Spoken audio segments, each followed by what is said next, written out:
I drove all the way back here with my daggone camera shut off on this drone. So I burnt through a whole battery.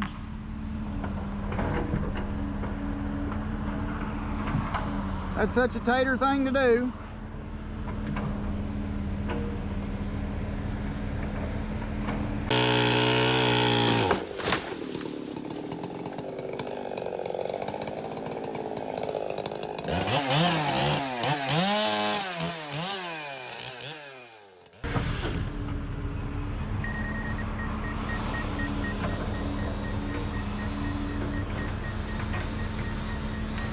Howdy.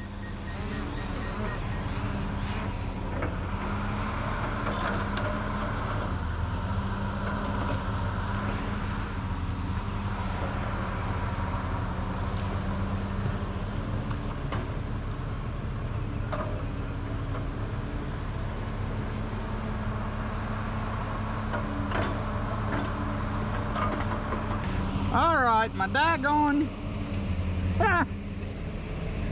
The spring on my brake handle's messed up, and I think I know the culprit, and I think he said I were in a din-din. I thought I seen him trying to shove my saw in the truck the other day. My saw bin ain't worth a hoot in my truck.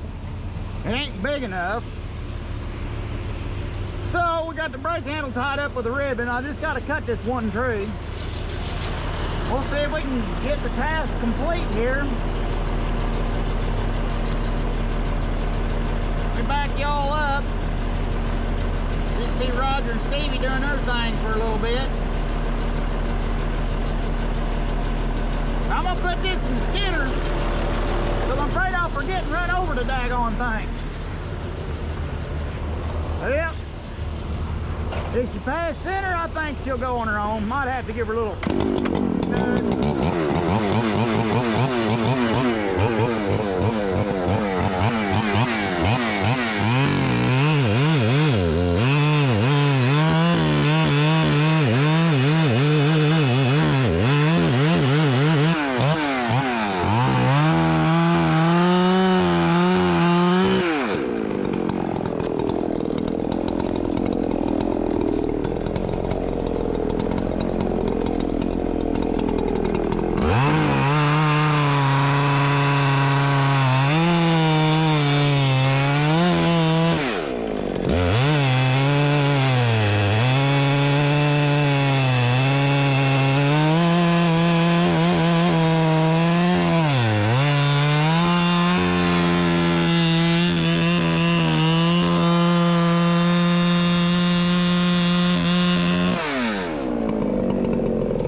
Okay, my tater luck continues.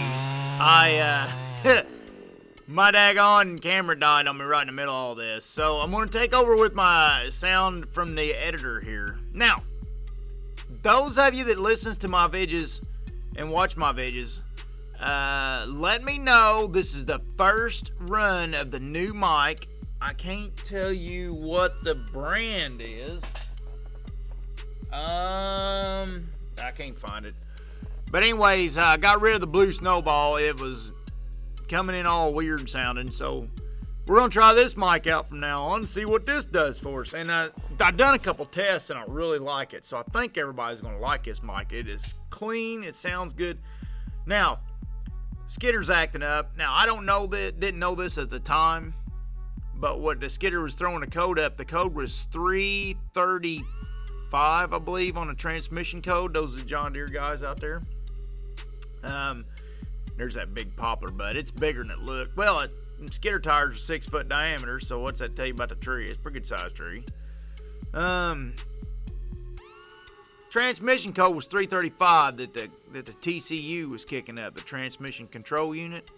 But it's one of them deals where something goes wrong, it just sends a bonkers code. And basically, it was telling me it lost power from the shifter module down to the TCU.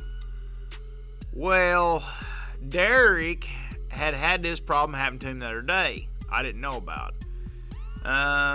He said the brake pressure sensor down there on the foot pedal screwed up on him the other day and come unplugged. It's a sensor down there that when you got enough brake pressure, it'll close the circuit and runs electricity through, and it basically holds your park brake unset.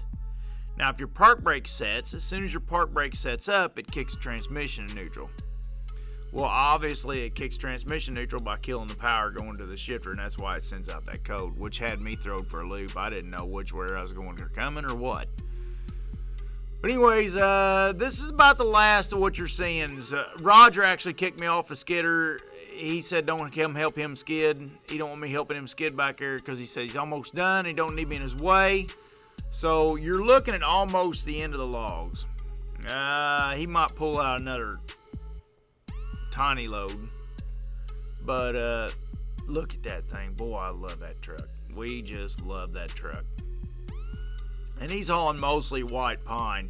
And that tree I cut earlier, those of you that's not used to your species, that's a poplar. The big tree I cut with a saw. And let's get out there to the other end and see how things are going. I'm gonna grab a bite with the big Skidder and take me a drag out there and check on the other end. We got us a traffic jam here at the yard. Everything's hitting all at once. Just trying to get all the trucks in here and get the wood out because we're nearing the end of the job. Then back in the woods where Stevie's at,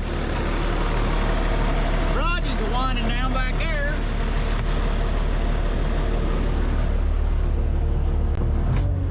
So we're just... Yeah, don't come all the way back for a minute, Danny. I'm going to have you walk here.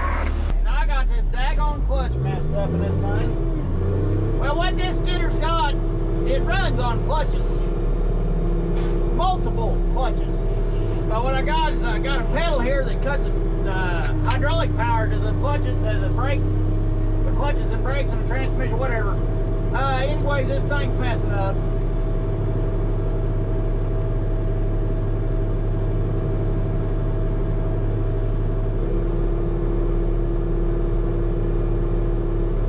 So me and Junky's got us a D limo.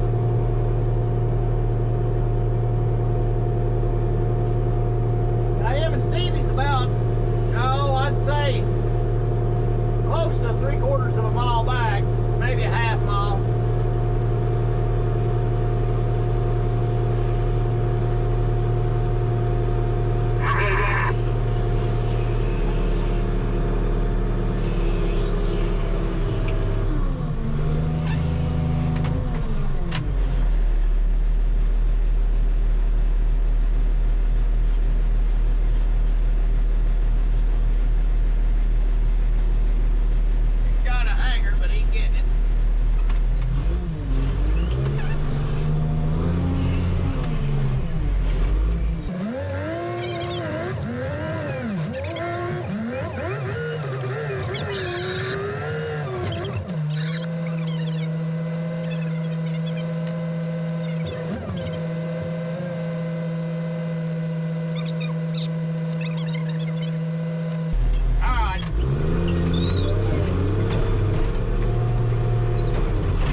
up again now. I'm sure it's got a loose connection or shorting out somewhere and popping a breaker. I got a fuse in here, blowed another fuse the other day, and then put a breaker in its place just so I can diagnose it. And it popped the breaker once back in the woods, but I didn't catch the daggone transmission code. I'm here to tell you, anytime you're diagnosing a John Deere skidder, you gotta have them transmission codes. They tell the whole story. Alright, I'm going to jump on the drone one more time here. We're going to head back in the woods. We're going to follow Junkyard back. Stevie said, I want to get a view of the job to show everybody kind of, when we're finishing up here, I wanted to show everybody kind of what the canopy turned out like. Because there was places on this job we cut pretty hard. We got hard on the pine in a few places.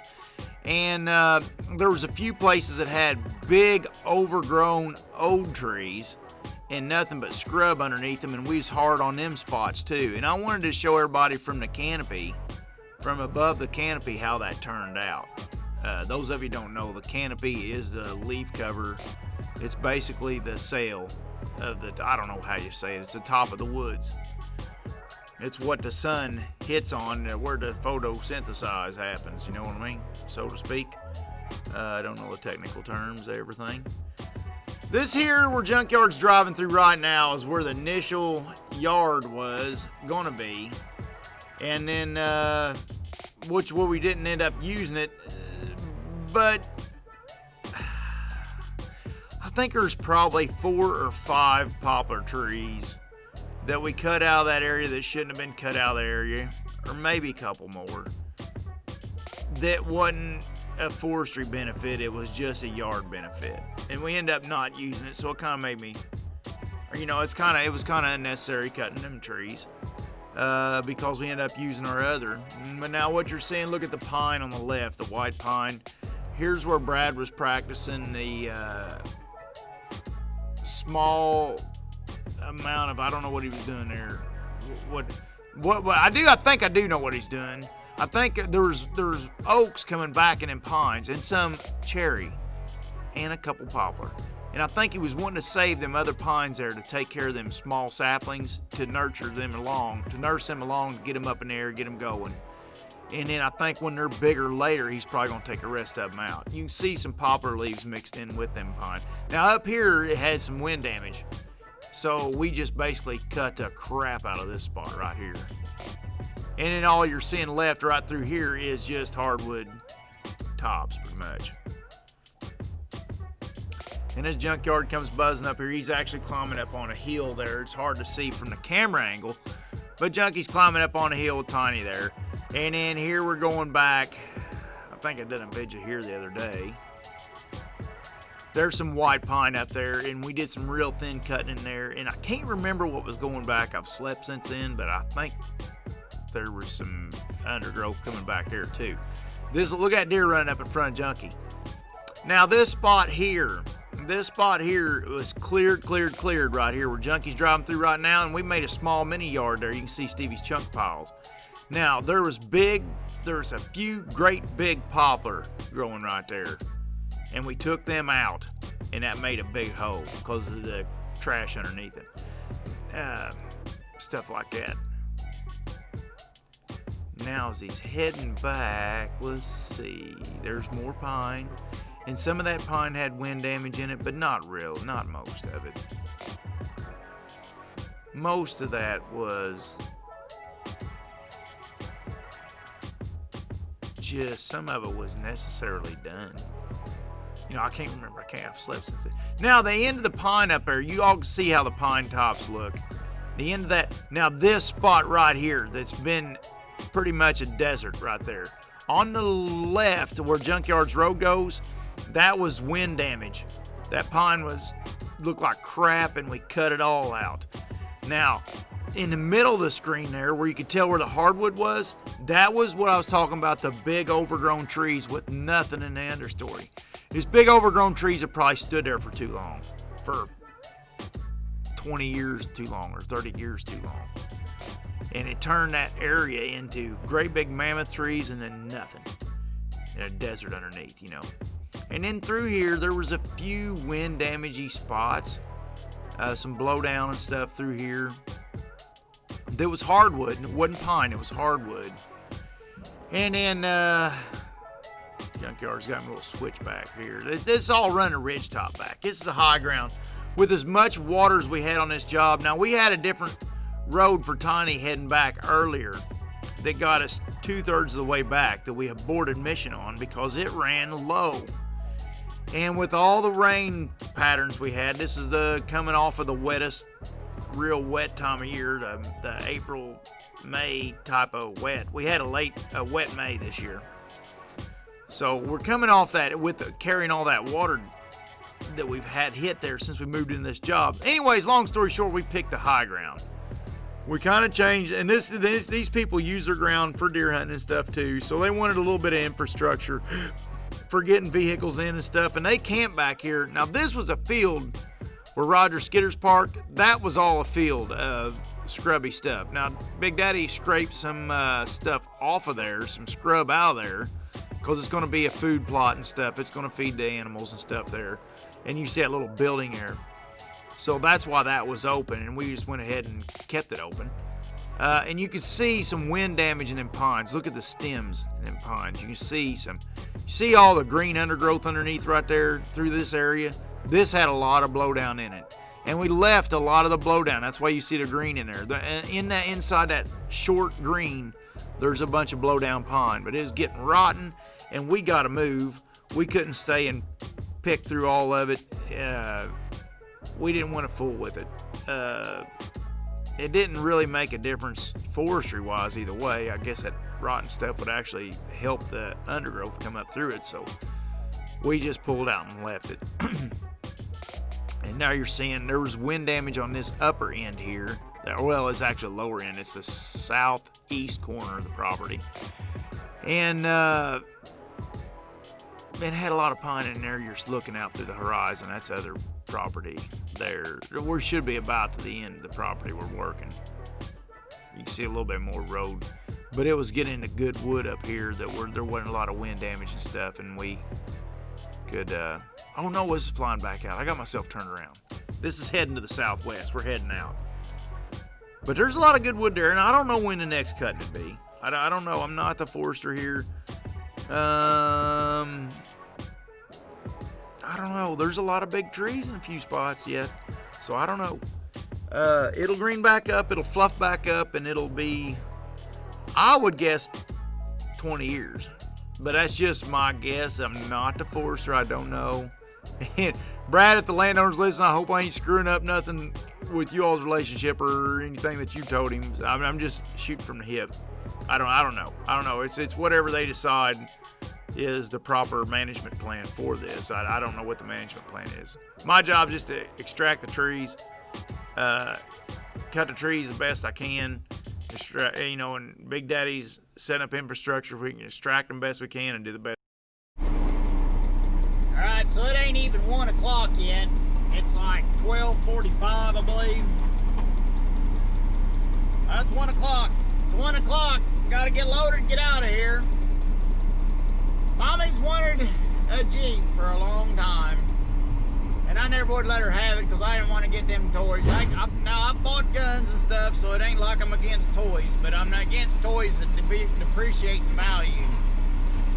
But she wants a daggone Jeep, and after riding with Mikey and them and man behind the scenes and everything the other day, I guess I'll get her a Jeep. So she got her one spotted. We're gonna go scope her out. Hey everybody, thanks for watching, and don't forget to hit the buttons and leave me likes, comments, stuff. Let me know what's up. And to anybody that's wanting logger weight gear, go to loggerweight.com and help yourself at the shop there. And we got all that good mess. Take care of it. And mostly just want to say thanks everybody. Hope everybody has a good one later on.